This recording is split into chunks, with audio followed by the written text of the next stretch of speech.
Engineer Dr. Lee Bee-Wah.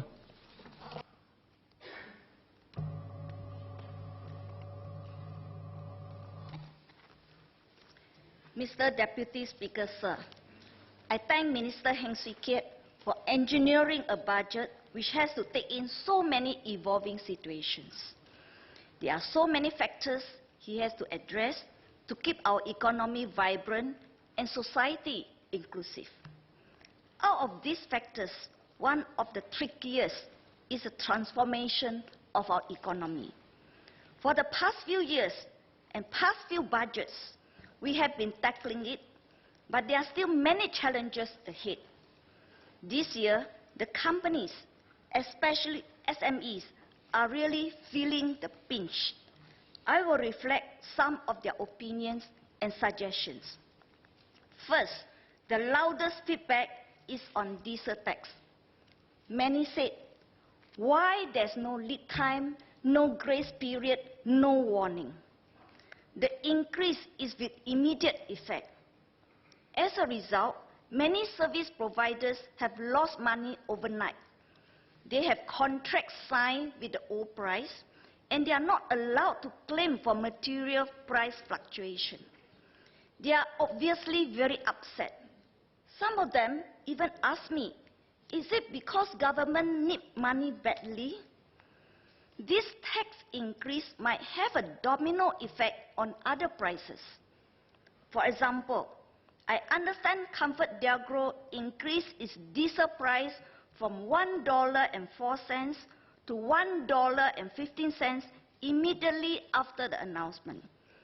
This has eaten into the take-home pay of taxi drivers. Comfort has acted within their rights. But since Comfort made over $400 million in profit last year, I feel they missed an opportunity to show some magnanimity, at least absorb part of the price hike. Taxi drivers already toil day and night, and they earn just enough to support their family. We should not be adding to their burden. In the 2018 budget, Minister Heng mentioned that carbon tax is not meant as income for government. He was ready to give back the carbon tax collection to businesses as grants for companies to implement measures to reduce carbon footprint. Will he do the same for this collection from diesel price hike? If the government cannot do this, then I would like to appeal to large corporations not to transfer the full price hike to your workers and customers. This could set off a domino effect of rising prices across the economy. Next, service sector. Many in the service sector are already crying. They are facing problems like higher rental, no local workers, etc. With the tightening of S-Pass quotas by 1/3 over 2 years, many businesses, especially the smaller ones, feel that their operation will be greatly affected. They have invested a lot in training of their current workers, and it would be a waste to send them back. Because local workers generally don't want to work on evenings and weekends, businesses might even have to scale down operations. May I have one proposal for our minister to consider? Let businesses keep their existing S-Pass holders. The new reduced quota will apply only when they apply for new S-Pass or when they reduce the local workforce. In this way, the impact on the operation of our businesses, especially the smaller SME, will be minimized, and we will not lose foreign workers who have already been trained. The quota will also impact service standards. As Lian He Zhaopao reported, in restaurants, people look forward to chatting with the waitress and hearing her off-menu recommendations. This cannot be replaced by iPad. One resident also wrote to me saying that when she went shopping in Taiwan, The sales lady made recommendations and even took extra care when wrapping. It was the best service she had ever encountered in her life. She said if the foreign worker quota goes down further and Singaporeans will not do such jobs full-time, then the staff turnover rate will be high. Staff will not have time to learn how to provide proper service. Since Singapore is already more expensive to shop in, we need good service to draw locals and tourists to spend in Singapore. I hope Minister can consider my proposal of letting businesses retain their current foreign workers. Next, can government help to rebrand the service sector to make it more sexy, more appealing to our local workers, especially the younger ones? We used to have great shortage in local school teachers, nurses, security guards. Now we have overcome it to a certain extent. I'm sure our government can do it one more time for our service sector. Many agree that we need to catch up on many fronts if we want to be a smart nation. One area is the topic of digitization. The SMEs and government agencies are opening up their system for exchange of data. Admittedly, the SME systems would never be as robust as those of the government agencies. I hope these agencies can develop a standard protocol for exchange of data, which will maintain data security while being manageable for the SMEs. For example, IRAS and MOM have established Application Programming Interface, API platforms, which do not require SMEs to test their servers separately. These systems also should not impose exorbitant compliance costs for the SMEs.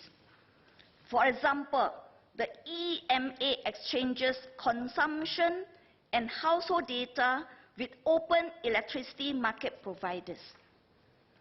Singapore Power has been managing the data for electricity. It demanded that the company's servers for data transfer must be tested annually, and this costs over $10,000 every year. To enter the electricity market, these companies already had to set up a new accounting system which cost about $100,000 with billing. Some of them thought of asking SP to do the billing, which will be more convenient for residents, as SP still bills them for water. SP quoted $200,000 just for billing. I asked the EMA to keep a close eye on this, because if the providers can't handle the cost and go bust, it will cause great inconvenience to citizens. Enterprise Singapore should help with such compliance costs. However, Enterprise Singapore states that if it is government requirements, no help can be extended. Then, how can SMEs survive and grow? The help to our SMEs has to be more coordinated and focused. In a similar vein, some practices by agencies are very unproductive. This morning, my parliamentary colleague, Mr. Ang Wei Nen, has mentioned some. For building contractors, agencies require long processes of applying for services diversion, power, water, and so on, and require lots of manpower just to watch other people do work. I will share more details in the COS debate on MND.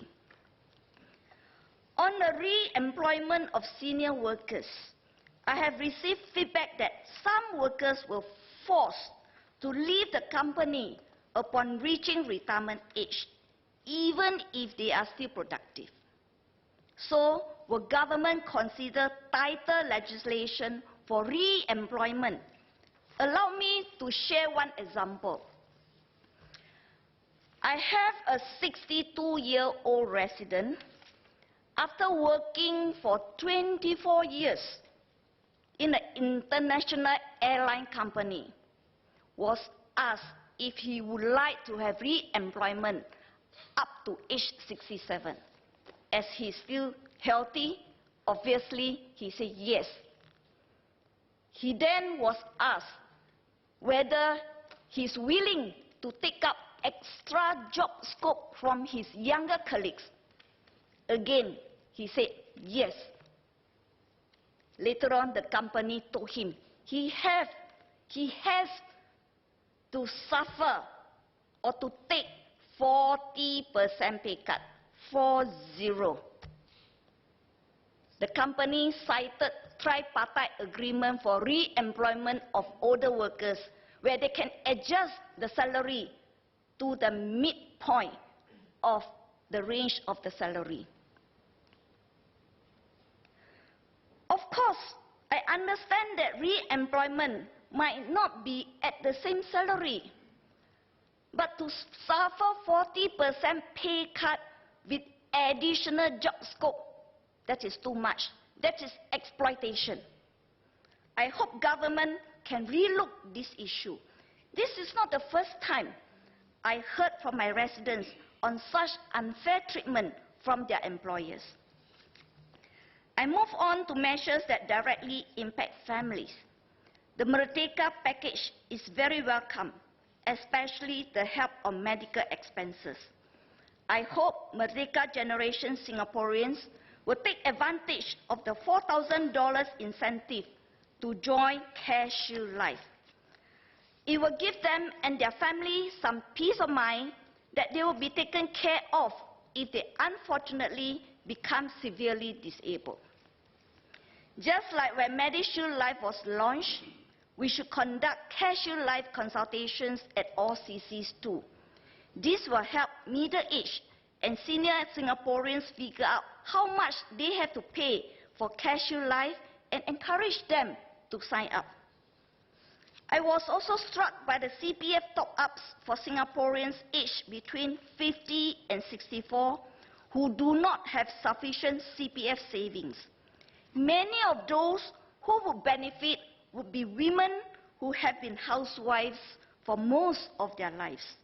This is a great way to help this group achieve retirement adequacy. It is also a way to show our appreciation to all of them for their sacrifices. I urge families to take the chance to top up more for your moms and wives. You will get a tax relief of up to $7,000 for doing this. But more importantly, it is to show her how much you appreciate her sacrifices. On the bicentennial bonus, what is interesting about the bonus is that it favors the middle and lower income. Although almost everyone gets something, the lower income gets more in the form of GST cash vouchers and workfare income supplement top-ups. I think this reflects that our society is indeed doing its utmost to help those in need. In Malay, please. Cukai diesel yang dikenakan terlalu mendadak menyebabkan banyak SMEs, ramai pemandu taksi dan pekerja hantaran tersentak. Bolehkah pemerintah membantu mereka yang terjejas supaya mereka dapat menggunakan bantuan ini untuk membeli bahan bakar yang lebih mesra alam? Bantuan seperti yang dilakukan untuk cukai karbon. Saya juga ingin merayu kepada syarikat-syarikat yang lebih besar agar tidak mengambil kesempatan ini untuk memindahkan cukai ini kepada para pekerja dan para pelanggan. Ini boleh menyebabkan kesan domino dan menjejas ekonomi negara. In Chinese, please. 这次预算案中，柴油税的增加立即见效，这让许多中小型企业、德士司机、送货司机等等成本顿时增加，十分伤脑筋。柴油税的用意是要让我国迈向更绿化的燃油。那么，就像去年的碳税一样，政府是否能把税收以津贴的方式还给人民，帮助他们迈向更绿化的燃油？我也呼吁大企业不要把全数的柴油税转嫁给工人和消费者，这可能引起整个经济的物价上涨。最后，我想以一个故事来总结这一次的财政预算。我家隔壁有个男孩，他的名字叫阿行，他有一个非常爱他的阿公。阿公总是省吃俭用，衣服破了总是补了又补，把每一分钱一分一分的储蓄起来。每3、5年，阿公都会拿出一笔钱给他心爱的阿行。比如说，阿行进大学的时候，阿公给他一笔钱；阿行要出国参加 immersion program 的时候，阿公也给他一笔钱；阿行要结婚娶老婆的时候，阿公也给他一笔钱；阿行和他的朋友要出来做小生意的时候，阿公也给他一笔钱。有一天，阿行问阿公：“阿公，阿公，你为什么总是3、5年才给我一笔钱？你为什么不每年都给我钱？”哇，这时候阿公听了，非常的伤心，也非常的生气。阿公以他的方言福建话破口大骂：“你这死鬼囝，你这败家子啊！你有一个真好的阿公，你阁唔知死。我阿公生食生穿，完全是为了你。别人的阿公有安尼款好无？”议长先生，我的居民都很了解，我们有一个很好的政府，非常细心、谨慎地处理我们的财务，我们才会有预算盈余，才会有财政盈余，我们才会有建国一代配套，才会有立国一代配套，不是每个政府都做得到的。因此，我要在此代表伊顺南的居民，向我们的财政部长、我们的政府谢谢，谢谢。